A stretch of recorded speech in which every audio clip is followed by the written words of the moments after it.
Europe 1.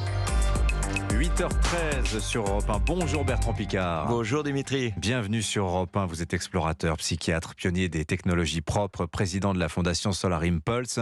Vous êtes Bertrand Piccard avec André Borschberg, ne l'oublions pas, le premier homme à avoir fait le tour du monde en avion sans carburant, simplement grâce à l'énergie solaire. C'était en 2017. On va parler aviation avec vous.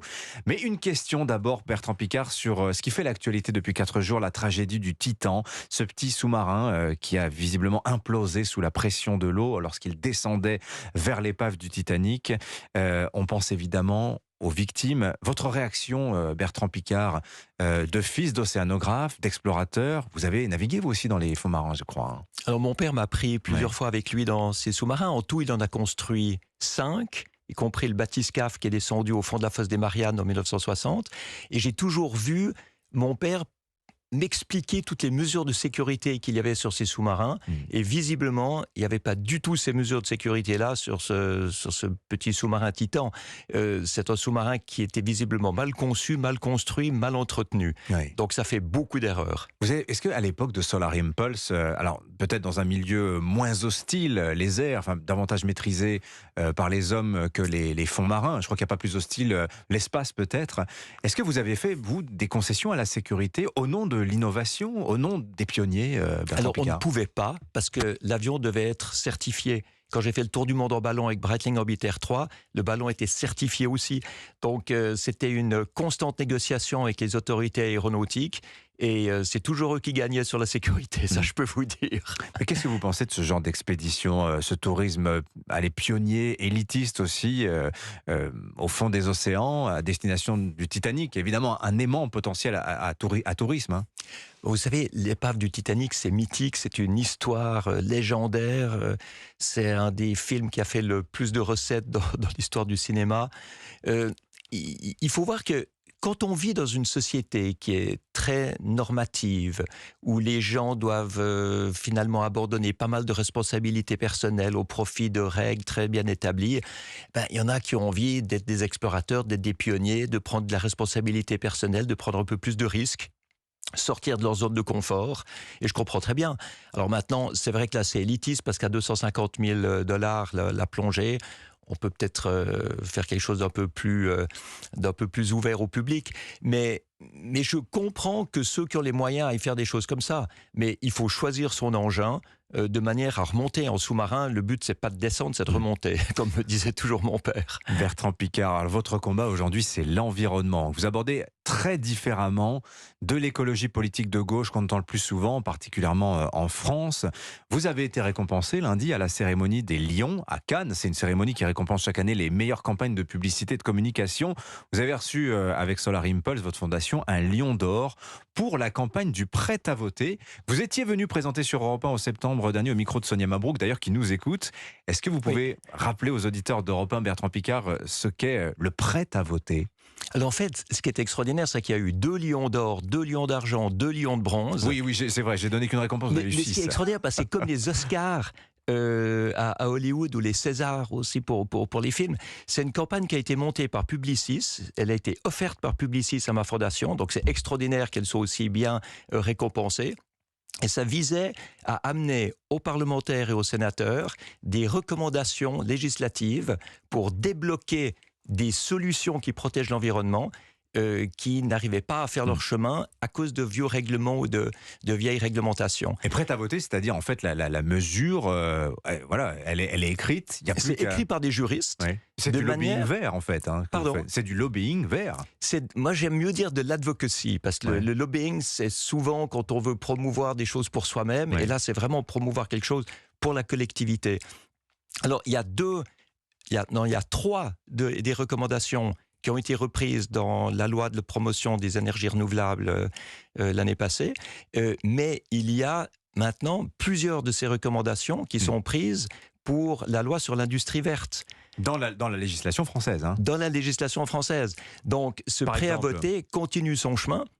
Alors par exemple, la gestion de l'énergie en temps réel, c'est fondamental. Quand vous voyez en temps réel ce qui se passe, statistiquement, vous baissez de 20% vos besoins énergétiques. Alors attendez, on parlait ici même sur Europe 1 hier matin avec Nicolas Bouzou de l'imposition des thermostats dans tous les logements en France en 2027. Et Nicolas Bouzou se désolait, disait « Oh là là, encore une norme supplémentaire ». C'est vous finalement, c'est à cause de vous Bertrand Piccard. Mais vous savez, il y a des normes qui embêtent tout le monde Oui. et des normes qui vont aider tout le monde.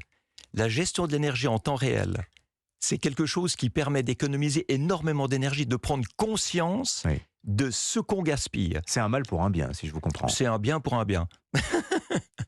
Et puis, il y a une deuxième chose aussi, c'est la valorisation de la chaleur perdue. Alors, on peut dire que c'est une norme de plus, mais c'est une norme de plus qui permet de récupérer de la chaleur dans les data centers pour chauffer une ville, dans les cheminées d'usines pour pouvoir redonner de l'énergie à l'usine. C'est 20 à 40% d'économie sur les factures énergétiques.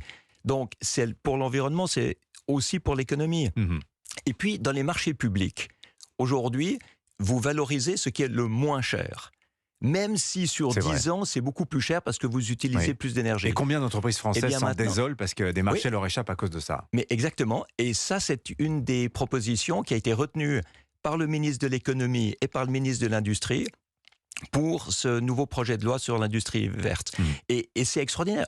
Vous savez, on peut hurler, se coller la main sur les routes, jeter de la sauce tomate sur les tableaux, mais ça fait pas beaucoup bouger les choses. Je vois que Bruno Le Maire et Roland Lescure font beaucoup plus bouger les choses avec des changements législatifs. Et ça me réjouit énormément. Tiens, justement, quand vous regardez l'actuelle poussée radicale dans les mouvements écologistes, notamment en France, on a eu cette semaine, par exemple, la dissolution de cette nébuleuse d'associations, d'individus, les Soulèvements de la Terre.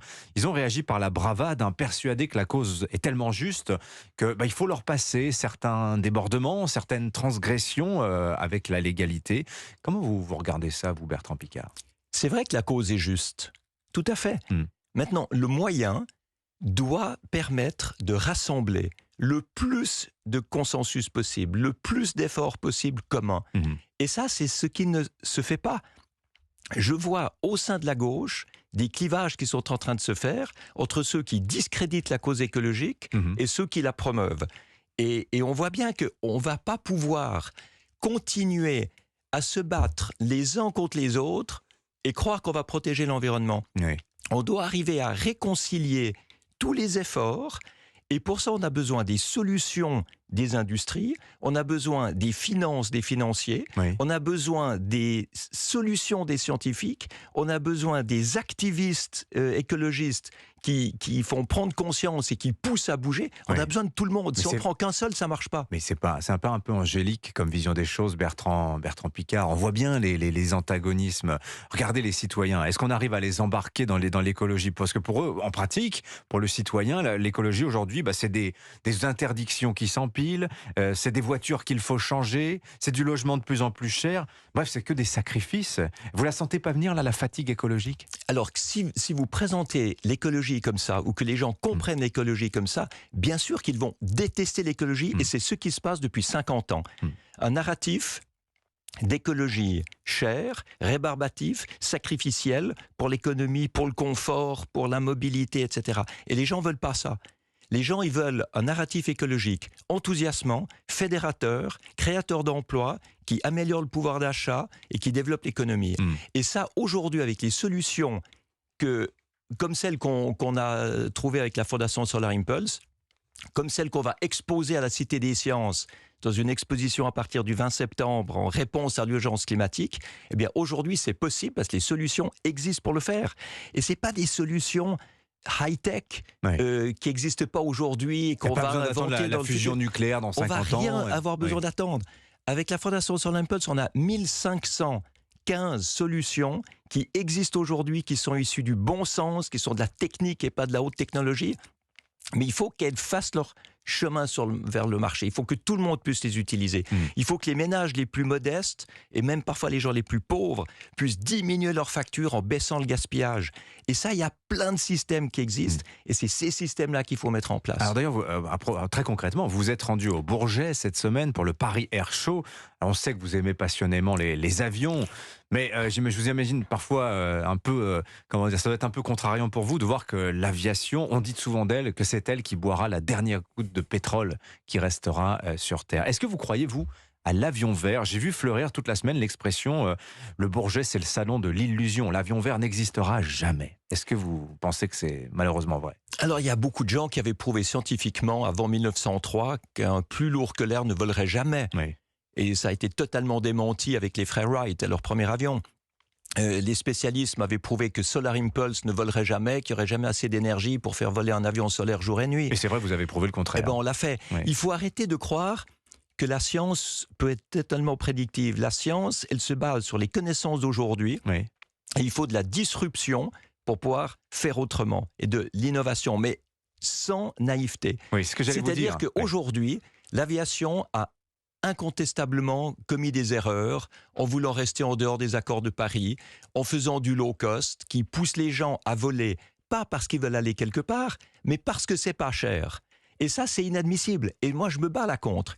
Je me bats contre le fait que le kérosène ne soit pas taxé, que les billets d'avion ne soient pas taxés. Mais je me bats aussi contre le fait qu'on prend l'aviation comme un bouc émissaire, alors que c'est 2,5 à 3% des émissions de CO2, à peu près autant que le digital, Oui. et que dans le digital, vous pouvez diviser par 2 l'énergie gaspillée dans le streaming en téléchargeant ce que vous voulez regarder au lieu de le voir en streaming. Oui. Les gens ne le savent pas. Ça fait 50% d'économie de CO2. Alors, on attaque l'aviation et pendant ce temps, on ne fait pas le reste. Alors, faisons tout, faisons l'aviation, mais faisons le reste aussi. Vous avez vu la proposition de Jean-Marc Jancovici qui dit l'idéal, ce serait pas plus de 4 vols, pas plus de 4 fois de l'avion dans la vie. Vous en pensez quoi, Bertrand Piccard? Mais je pense que de présenter la protection de l'environnement comme ça, c'est la meilleure manière de vous mettre beaucoup de gens contre l'écologie. Et on revient à ce qu'on avait dit tout à l'heure. Ça devient une écologie qui ne donne pas envie. C'est une économie une écologie de la tristesse. Moi, je veux pas ça. Moi, je veux une écologie qui soit enthousiasmante et qui crée l'adhésion. Mais on peut faire de l'écologie, vous pensez, sans renoncement, sans concession sur notre niveau de vie, Bertrand Piccard? Parce que vous savez, j'entends des économistes dire, finalement, l'avenir, c'est la stagflation. Tout sera plus cher parce que décarboner coûte une fortune et il y aura moins de croissance. Donc, finalement, tout ça aura un coût élevé quand même. Parce que ceux qui pensent ça se basent sur le paradigme actuel qui couple la croissance économique avec la consommation d'énergie et donc les émissions de CO2. On a les solutions techniques aujourd'hui pour faire l'inverse. On a les solutions techniques pour découpler cela et avoir un développement économique bien meilleur, axé sur la qualité de l'efficience, donc sur la lutte contre le gaspillage. Et toutes ces solutions qui permettent d'être plus économes en énergie, en fait de baisser les besoins énergétiques, vont créer plus de croissance que le gaspillage. Le gaspillage coûte très cher. Et c'est là contre qu'il faut lutter contre toutes les solutions qui existent aujourd'hui. Et en fait, c'est un changement de paradigme qu'il faut faire. Et dans tout changement de paradigme, vous avez ceux qui sont accrochés au passé et qui croient qu'on ne peut rien changer, et puis ceux qui voient qu'on peut changer. Alors, il y a déjà 20% de décarbonation qu'on peut faire aujourd'hui dans l'aviation avec des moyens techniques qui ne sont pas utilisés. Donc, on a besoin, par exemple, des approches en descente constante. Sur un jumbo jet, c'est 1 tonne de kérosène économisée à chaque atterrissage. Ça se fait toujours pas parce que ça modifie les habitudes des contrôleurs aériens. Eh bien, faisons ça. Et là, on a besoin des activistes qui vont pousser à ce que ça se fasse. Mais moi, j'aimerais des activistes qui crient solution, solution, au lieu de problème, problème. Et puis, pour les 80% qu'on n'arrive pas encore à résoudre aujourd'hui, il faut une taxation du kérosène, il faut de la compensation carbone, et puis il faut de l'innovation parce que Airbus annonce un avion à hydrogène pour 2035, je vous promets qu'ils y arriveront. Merci beaucoup Bertrand Piccard. Des solutions pratiques à coût zéro, ça existe. Et félicitations encore pour vos 6 lions décrochés à Cannes avec Solar Impulse pour votre prêt à voter. Toutes ces propositions, elles sont à retrouver d'ailleurs sur le site internet de la Fondation Solar Impulse et sur votre site internet à vous aussi Bertrand Piccard. Merci d'être venu nous voir. Merci de votre invitation. Il faut parler de l'écologie de manière positive. On vient de le faire pendant un quart d'heure. Restez avec nous sur Europe 1 dans un instant. Vos signes